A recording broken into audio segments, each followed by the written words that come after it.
Children certainly grieve differently from adults. They still exhibit childhood joy, play. Just because they grieve differently doesn't mean they grieve less. Hello, everyone. I'm Pamela Brewer, welcoming you to this edition of M.E.S.H.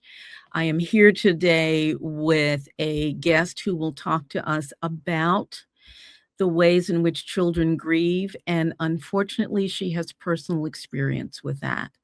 I am very pleased to introduce Kelly Edmondson, who is a nurse executive, a certified grief counselor, and founder of Timely Presence, which, Kelly, you founded after the death of your 28-year-old son. Kelly Edmondson, welcome to M.E.S.H.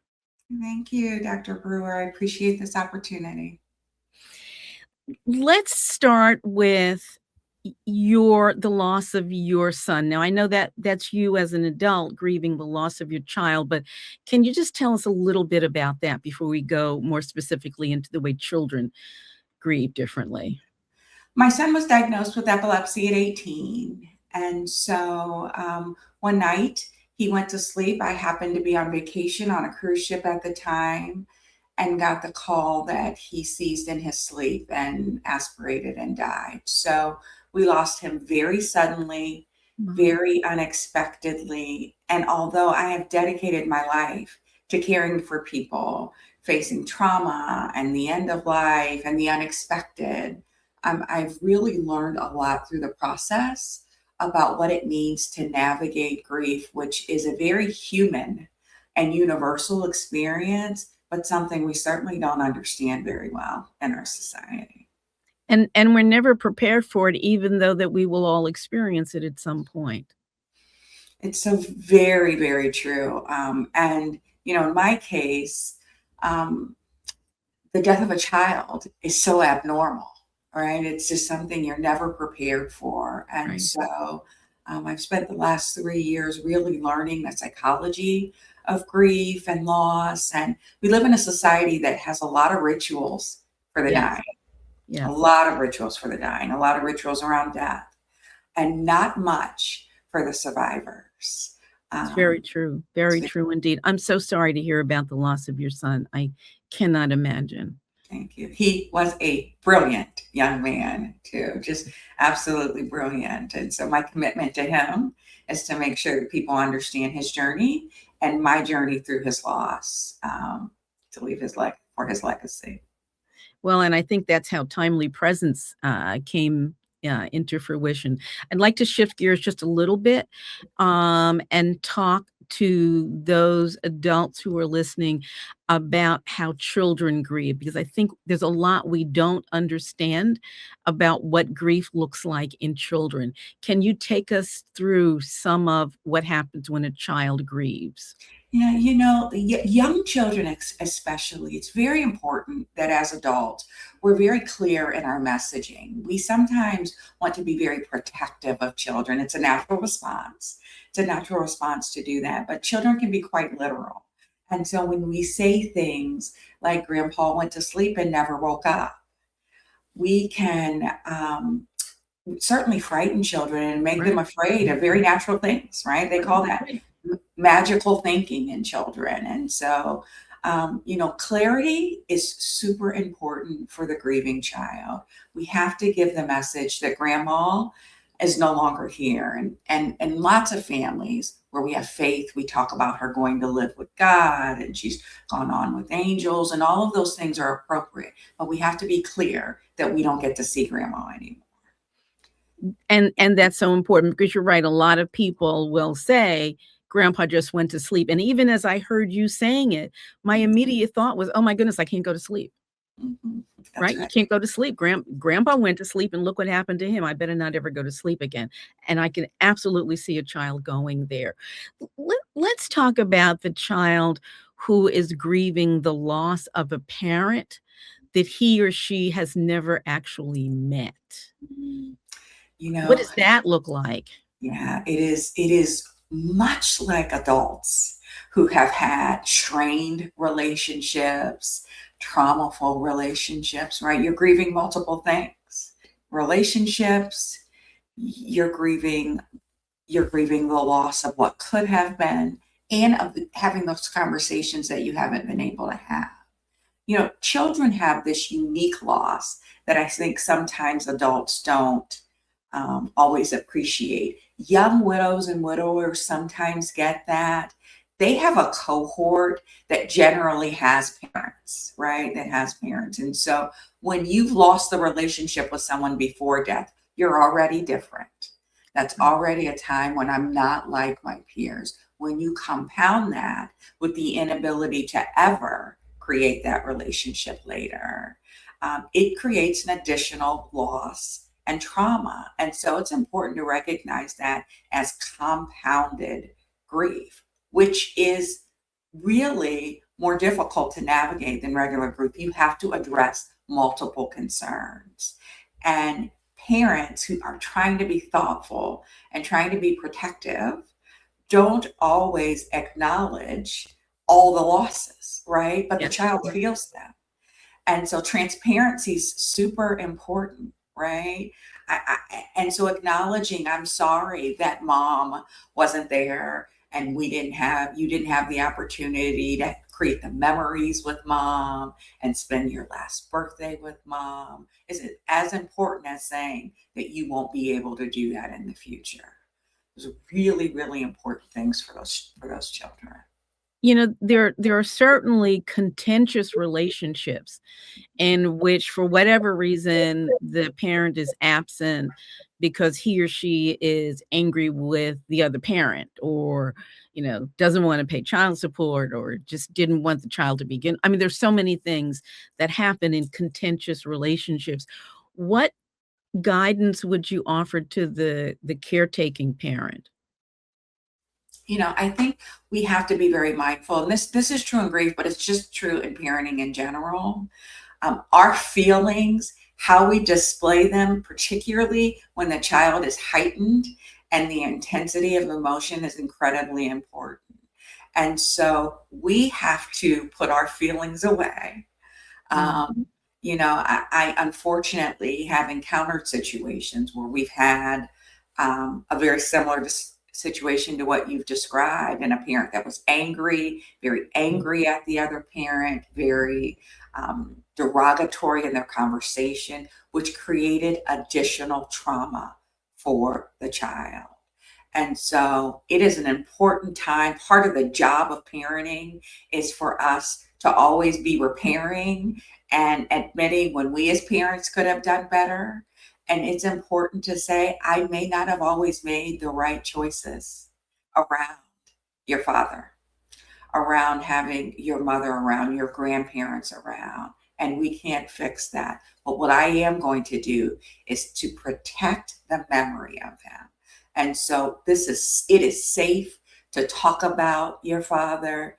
It's safe to remember what we can. I will share my memories, my photos. I will get you access to his family, right? Whatever pieces of his life that I can get you access to have comfort as your parent, as your protector. That's now my job. And so we can't go back and rewrite history, but together we can create a new future that has them infused into it. That sounds like a wonderful, loving, hard to do thing for the caregiving parent. But I think your guidance is certainly critically important for the caregiving parents to hear when the other parent is absent because they're having, an issue with the caregiving parent. Let me ask you this: when children grieve, a lot of times we as adults may not recognize that what a child is grieving is quote unquote real grief. What about if a child's lost a favorite doll, or a favorite toy is broken? Or I think it would be different if a living pet was lost or died. But what about then? What do you want parents to think about in those situations? When they've lost an inanimate object, is that? Yeah. Yeah. I think the reality is kids don't have the same context of life that we do. And so the center of their universe is a lot smaller, a lot different framing than what we have. And so we recognize that a child, my grandson this weekend, got a little hangnail. It was devastating to him, right? It looks different than normal. It was shocking and scary to him. In his mind, is this finger okay? Right? My job as his protector in that moment is to help him feel safe. That's the whole point in this grief journey is you help people feel safe, supported, and cared for. And regardless of what the loss is, this is true in all of our relationships. There's many losses that we don't understand. Right. Um, your job is to make the person feel seen, heard, and safe on the other end of that. And so minimalization, things like one of my least favorites is man up, boys don't shed tears, right?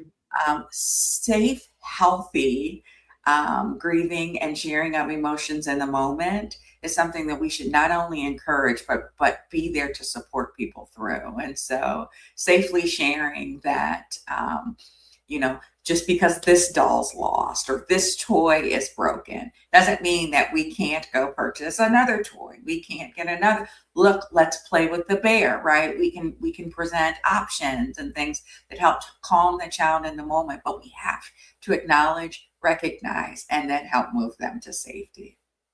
So I think what you're saying is child's lost her favorite toy, is to, in stages, acknowledge that the favorite toy is lost and that this is a really important part of her life.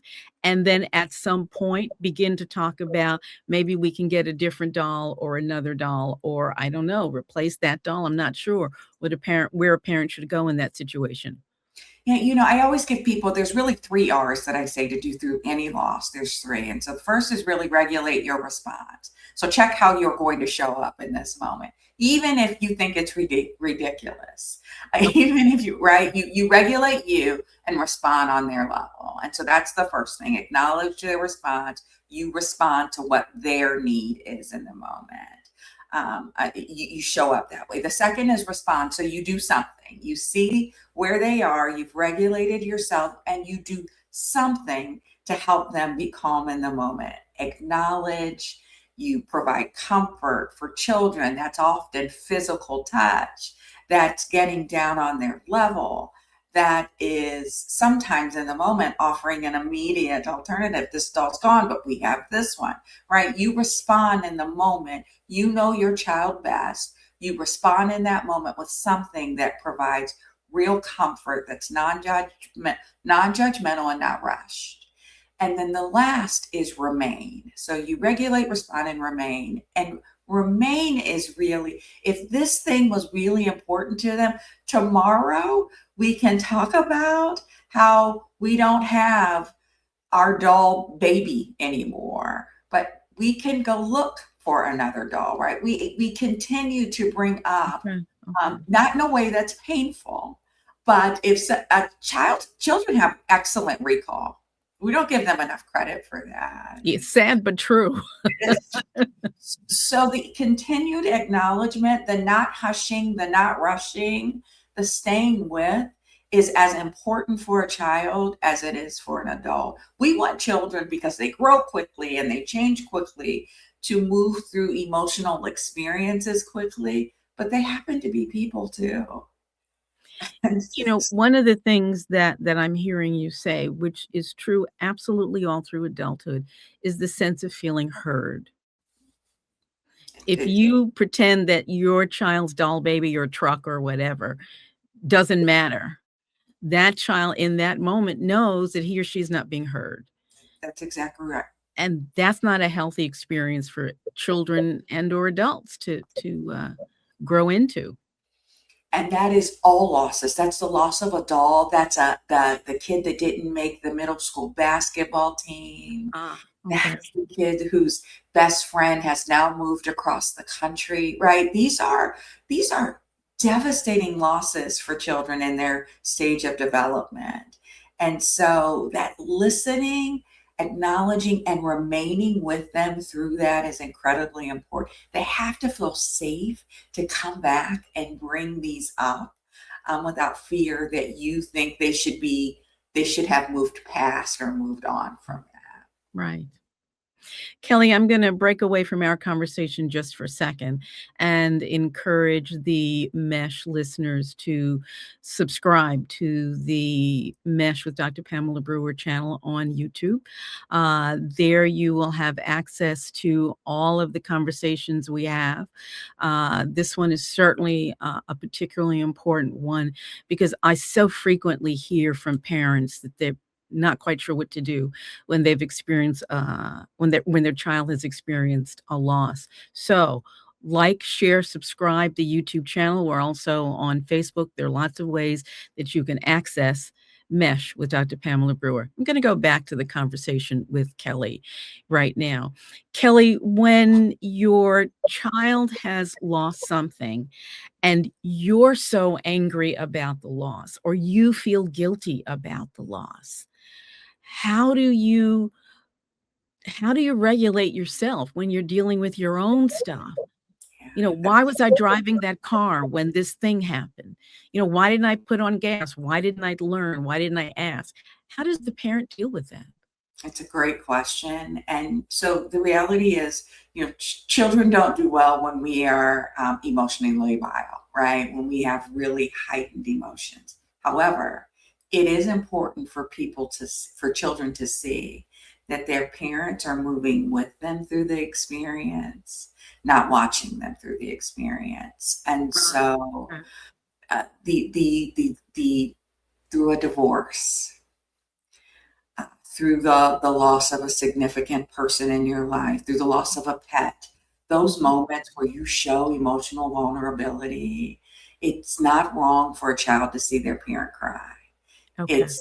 It's not unhealthy for a child to hear a parent say, "I'm saddened by this. I miss them. I wish this were different."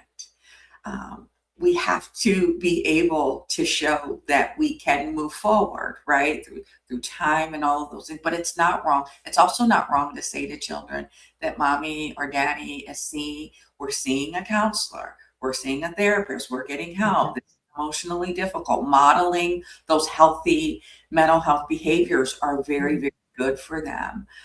But too often, I think that we have to be very closed. We think we're supposed to be closed Right. and demonstrate emotional perfection and balance for our children, which is not reality. And Right. so you create children who don't feel safe bringing forward their emotions and feel as adults that it's not safe to do that. So, there has to be some check, right? We can't be, it's not healthy for a child to see you on the floor and then unable to get up and unable to move. But to have a tear and to hold a child and say, "I'm really sad. This really hurts." Those are healthy behaviors to model with children and makes it safe for them to be emotional with you. Kelly, in the just moments that we have left, I want to go back to your creation of Timely Presence. Can you tell us very briefly what Timely Presence is and then how we can get more information? Yeah. So we are an organization. We help people show up for people they love who are grieving all year long. So we send gifts on emotionally charged days. We know with the loss of a loved one, birthdays, holidays, anniversaries, all of those things are research shown to be more difficult. And so we help you show up with heirloom quality gifts on those days that matter the most. That's such an important piece, and I think we tend to forget that the anniversaries of a loss or the birthday, all of those things are really hard to do. How does someone get in touch with you? Yeah. So our website is thetimelypresence.com. I am on Timely Presence on Instagram, Facebook, and I'm on LinkedIn as Kelly Edmondson. So lots of channels to connect with us. Which is wonderful. I have to say, once again, having survived the loss of your child, so hard, so devastating. What you point out is that you can survive. A parent can experience what feels like the unsurvivable and survive. And what you have done is to take your son's legacy and turn it into a way to gift others as they go through their own grieving. So thank you for the work that you do with Timely Presence. Thank you. My parting words would just be this: loss certainly reshapes you, It doesn't have to define you. Again, so very important. Tell us one more time how folks can get in touch with you. Yeah, thetimeleypresence.com. I'm on LinkedIn as Kelly Edmondson, and we are The Timely Presence on Instagram and Facebook. Terrific. Kelly Edmondson, thank you again so much for joining us on this edition of M.E.S.H. Thank you. And folks, thank you for joining us on this edition of M.E.S.H. I'm here every week. Every week, our conversations are anything having to do with your mental, emotional, and social health. I hope you will join me next week. I'll be here. I hope you are too. And you can always go to the YouTube channel and like, share, and subscribe. I'll see you soon. Take care.